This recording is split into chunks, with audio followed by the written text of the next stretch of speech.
जी महाराज. अरे आम्ही इथे तहानलेलो असताना तू असाच कसा पुढे जातोस?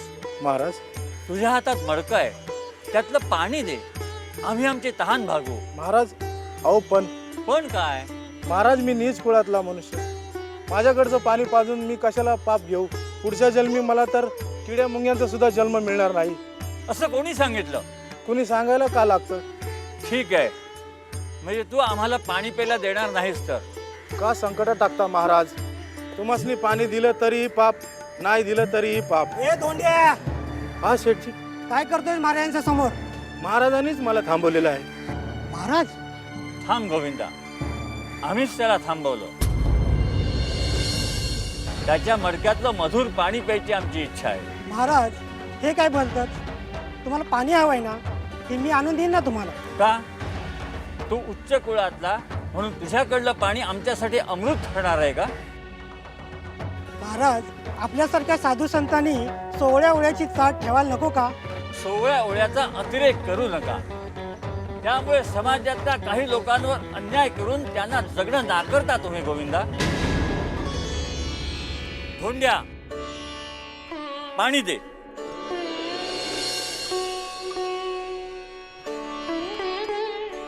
थांब गोविंदा,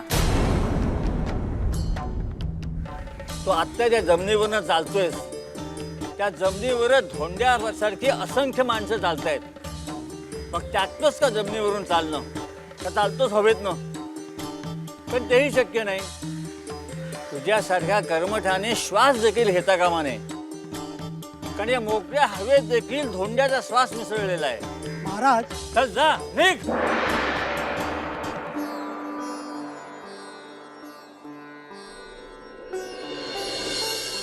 गण गण गणात बोते, गण गण गणात बोते, गण गण गणात बोते. ओम भूर्वस्वं तस्य विद्वरेण्यं भर्गो देवस्य देवी देवो यो नः प्रचोदयात्. अहो, आटोपलं का तुमचं? हो हो झालंच. नाही, गेले 25 वर्ष मी ऐकतोय एक काम तुमचं काही वेळेत होत नाही. कसं होणार? सांगा ना, कसं होणार? अहो, प्रत्येक गोष्ट डोळ्यात तेल घालून तपासावी लागते, खास करून तुमच्या पूजाविधीच्या बाबतीत. तुमचं सोवळं जपणं म्हणजे एखादा दिव्य पार करण्यासारखं आहे. असं म्हणजे आता आम्ही सोळच सोडून द्यावं असं म्हणणं आहे का तुमचं?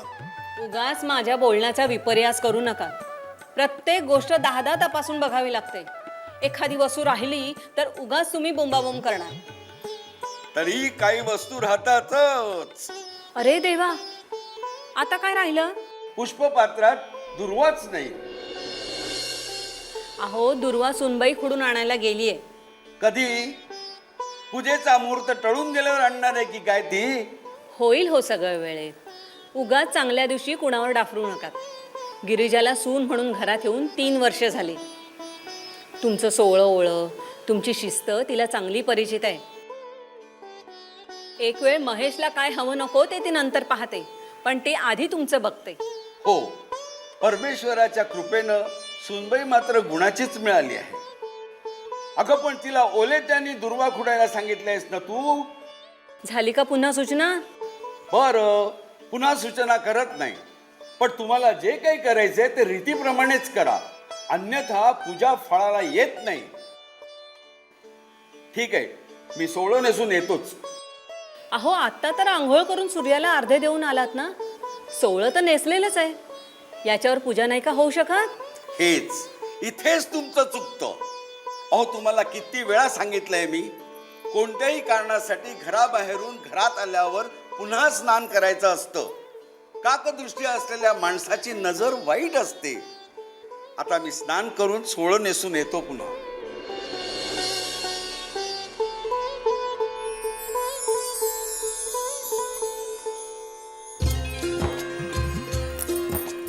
काय झाली का सगळी पूजेची तयारी? हो, मगाशी आईंकडे ओल्या त्यानं दुर्वा खुडून दिल्या. बाकी जवळपास सगळी कामं आईंनीच केली आहेत. धार्मिक विधींबाबतची कुठलीही कामं आईच करतात. नेहमी म्हणतात की उगाच काही राहिलं तर सासरेबुवांचा ओरडा खावा लागेल. मलाच करू दे काम. 25 वर्षापासून सवय झाली आहे. बाबा कधी कधी आतीच करतात असं मला वाटतं. अहो असं काय म्हणता? मामांजी खूप प्रेमळ आहेत. वरून कितीही कठोर असले ना तरी मनानं खूप चांगले आहेत. बरं, म्हणजे इतक्या वर्षात मी बाबांना ओळखू शकलो नाही, पण गेल्या 3 वर्षात तू बाबांना ओळखू शकलीस असंच म्हणावं लागेल. तसं नाहीये. मग कसं आहे? अहो काही माणसं असतात कडक शिस्तीची. त्यांना कसं प्रत्येक गोष्ट काटेकोरपणे करायला आवडतात. त्यातली एकही नाही झाली ना की मग ते चिडचिडतात. पण हो, हा राग फार काळ टिकत नाही. माझे आजोबाई असेच होते. कदाचित यामुळेच मी मामांजींचा स्वभाव ओळखू शकले. जाऊ दे, लग्नाच्या वाढदिवसा दिवशी कुठल्या विषयावर बोलत बसलो आहे? गिरिजा, मला एक सांग, तू माझ्याशी लग्न करून खरंच खुश आहेस ना? हे काय विचारणं झालं? तुमच्यासारखे पती मला लाभलेत. आईबाबांसारखं प्रेम करणारे सासू सासरे लाभलेत. याला मी माझं भाग्य आणि गजानन महाराजांची कृपा समजते.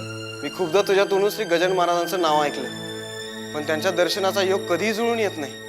खरं सांगू, माझ्याही मनात हेच होतं की आपल्या लग्नाच्या वाढदिवशी शेगावला जाऊन गजानन महाराजांचं दर्शन घ्यायचं. मग सांगितलं का नाहीस? गेलो असतो ना आपण. कसे गेलो असतो? पाहत नाही आहात का? घरात पूजा व्हायची आहे, होम व्हायचा आहे. बाबांनी ना घराचं देऊळ करून टाकले. बाबा आती करतात म्हणतो ना, ते याचसाठी. अहो कसे आहात तुम्ही? तुम्हाला स्वतःच्या वडिलांचे गुण का दिसून येत नाहीत? अगं गिरीजा, पण बस पुरे आता. मामांजी आणि सासूबाई आत काम करतायत आणि आपण काय इथे गप्पा मारत बसलोय? मी सासूबाईंकडे मदतीला जाते. तुम्ही या, पूजेची वेळ झाली.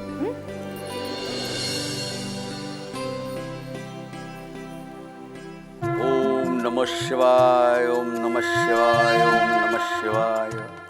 ओम शांती शांती शांती. अशी सागर संगीत पूजा झाल्यावर मनाला कसं प्रसन्न वाटतं. बाबा, मला तुमचं फार कौतुक वाटतं. सकाळी पूजा झाल्याखेरीज तुम्ही पाणी सुद्धा घेत नाही. महेश, अरे माझ्या वडिलांनी म्हणजे तुझ्या आजोबांनी ही परंपरा चालू केली. ती मी फक्त जतन केली. माझा आग्रह नाही महेश, पण माझ्या पश्चात तू देखील ही परंपरा चालू ठेवावी असं मला वाटतं. हो, नक्कीच करीन बाबा. महेश, ग्रहलक्ष्मीने आपल्याला चांगली साथ दिल्याशिवाय हे शक्यच होत नाही. तुझ्या आईनी आम्हाला आजपर्यंत अशीच साथ दिली आहे आणि आमची सुनबाई तुला ती साथ देईल अशी आम्ही आशा करतो. नक्कीच मामांजी, मी तक्रारीला जराही जागा ठेवणार नाही. लग्न करून या घराचं माप जेव्हा ओलांडलं ना, त्या क्षणापासनं या घरातल्या चालीरीती माझ्या झाल्या. तुम्ही घडवलेले संस्कार आयुष्यभरासाठी आमच्यासाठी आदर्श राहतील. आणि हो, हेच आदर्श आम्ही तुमच्या नातवंडांसमोरही ठेवू. वा सुनबाई वा, छान. गिरिजा, आमचा नातू जागा झाला का नाही? भूक लागली म्हणून जागा झाला होता. पोट भरलं तसा पुन्हा झोपी गेलाय. हे चालायचं नाही सुनबाई. महेश वर्षा 1.5 वर्षाचा असतानाच मी त्याला शिस्त लावली होती. पुन्हा वर येईपर्यंत महेश कधी झोपलेला मी पाहिला नाही. मी कुमारला उठवते. आज तुमच्या लग्नाचा वाढदिवस आहे. त्यानिमित्तानं आपल्या घरात आज होम हवन होणार आहे. 5 ब्राह्मण घरी यायचे आहेत. त्याआधी आपल्या गावाच्या पुरातन शिवमंदिरात जाऊन आपण शंकराचं दर्शन घेणार आहोत. अभिषेकही करणार आहोत.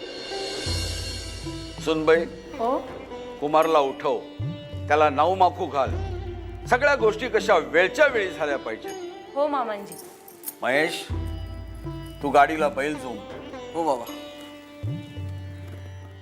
या विष्णू शास्त्रींचं घर म्हणजे ह्या गावाला एक धर्मस्थळ वाटलं पाहिजे.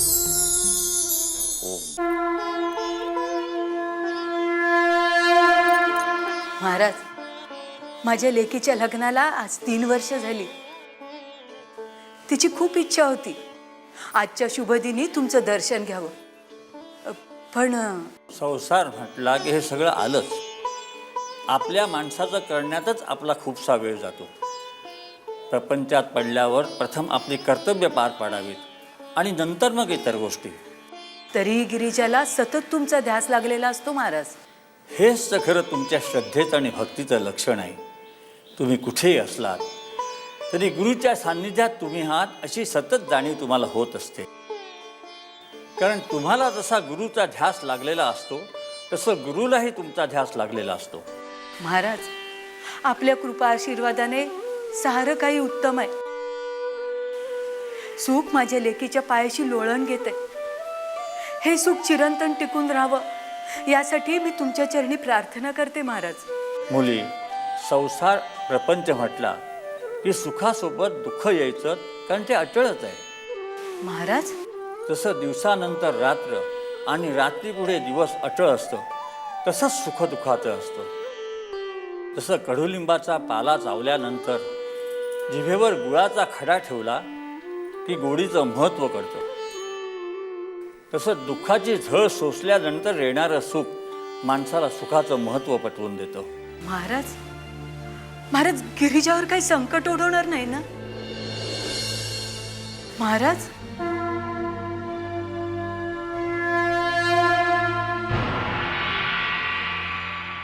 अहो, आटपलं का तुमचं? अहो चला लवकर, वेळ होतोय. चला चला. हो आले. हे काय? आणि तुम्ही एकट्याच आलात? महेश आणि सुनबाई अजून तयार नाही झाल्यात? कळत कसं नाही या मुलांना? प्रत्येक गोष्टीला एक मुहूर्त असतो. आता अभिषेकाचा मुहूर्त टळून गेल्यावर का आपण देवळात जायचंय? अहो पण मी काय सांगते ते ऐकणार आहात का जरा? आता काय सांगताय? घोटाळा झालाय. काय आपली सून रजस्वाला झालीय. काय? हो, आता ती मंदिरात येऊ शकणार नाही. हे असं भलतच काय घडलं? ब्राह्मणांकरवी आपल्या घरात होम व्हायचा असतानाच अशी स्त्री घरात असणं म्हणजे शिव शिव शिव शिव. सुनबाईला सांगा, घराबाहेर झाडाखाली जाऊन बस. घरातलं देव कार्य पूर्ण होईपर्यंत तिची सावली या घरावर पडता कामा नये. ओ बघत काय उभा राहिलात? जाऊन सुनबाईला सांगा, ती घराबाहेर पडली म्हणजे गोमूत्र शिपून घर मी शुद्ध करून घेतो. पण मी काय म्हणते, काय म्हणते आता? मी देवळात नाही आले तर चालणार नाही का? म्हणजे आमची पत्नी हयात असताना आम्ही बाजूला सुपारी ठेवून अभिषेक करावा असं वाटतं का तुम्हाला? तसं नाही. तुम्ही सुनबाईला घराच्या बाहेर बसायला सांगितलं. आपण तिघं मंदिरात जाणार, मग त्या बाळाकडे कोण थांबणार? ऐका माझं, तुम्ही आणि महेश अभिषेक करून या. मी थांबते बाळाजवळ. हो पण बाळ झोपलंय ना अजून. हो ना. मग तो उठेपर्यंत आपण परत येऊच. अहो पण पुरे, आता चर्चा नको. तिला जाऊन सांगा घराच्या बाहेर पड, मला घर पवित्र करायचंय. जा लवकर.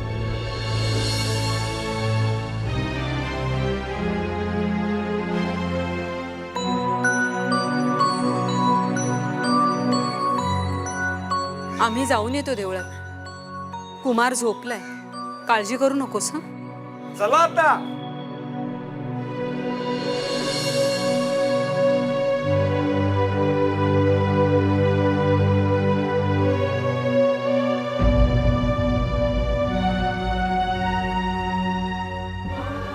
माझं बाळ जागं झालं असेल तर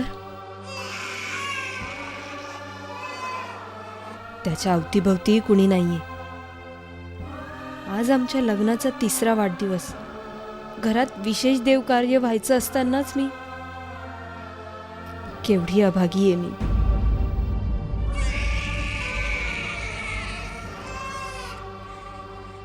काय करू?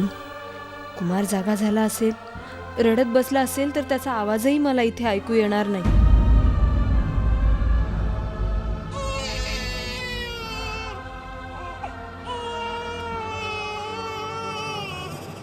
स्त्रीला मातृत्व बहाल करण्यासाठी निसर्गानं जी योजना आखली आहे ना, त्यानुसार मी. पण हा माझा गुन्हा ठरतो का? माझं बाळ कुमार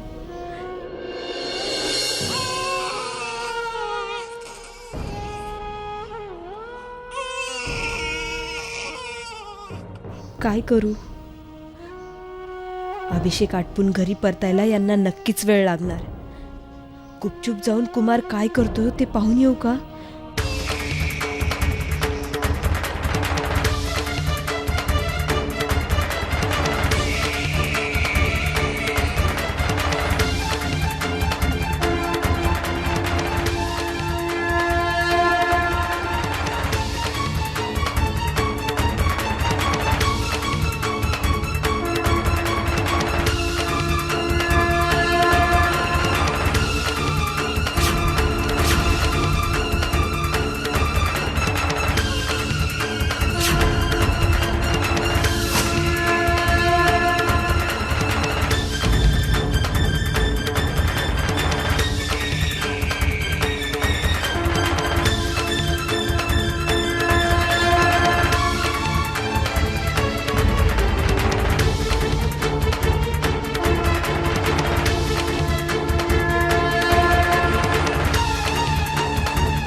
महाराज काय झालं? गिरिजाला कुणीतरी सांगायला हवं. गिरिजा ही कोण महाराज? हा काळ तिच्यासाठी बरा नाही. तिनं जपायला हवं.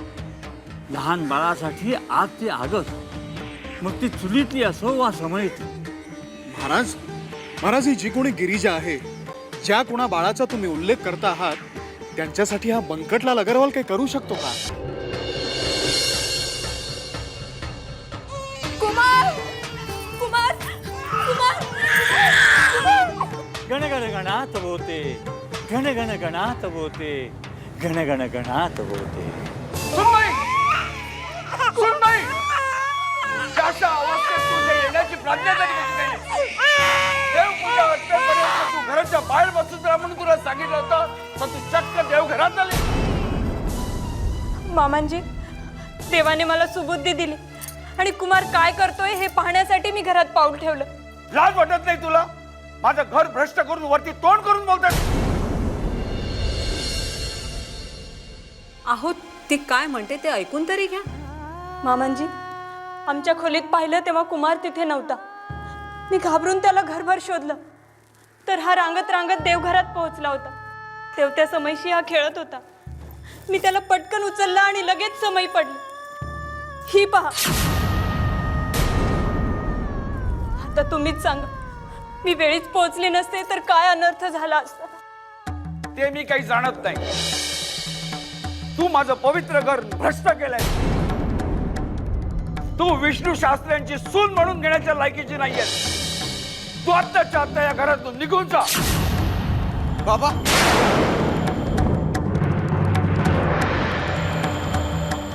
बायकोची बाजू घेऊन बोलू नकोस. तुझीही काही करणार नाही. जी व्यक्ती धर्माचरण सोडून माझ्या घरात अनाचार करते, त्या व्यक्तीला माझ्या घरात स्थान नाही. सुनबाई, तू या घरातून आत्ताच्या आत्ता चालू लाग. पुन्हा या घराचा उंबरठा ओरडण्याचं खडच करू नकोस. तू आमच्यासाठी मेली आहेस.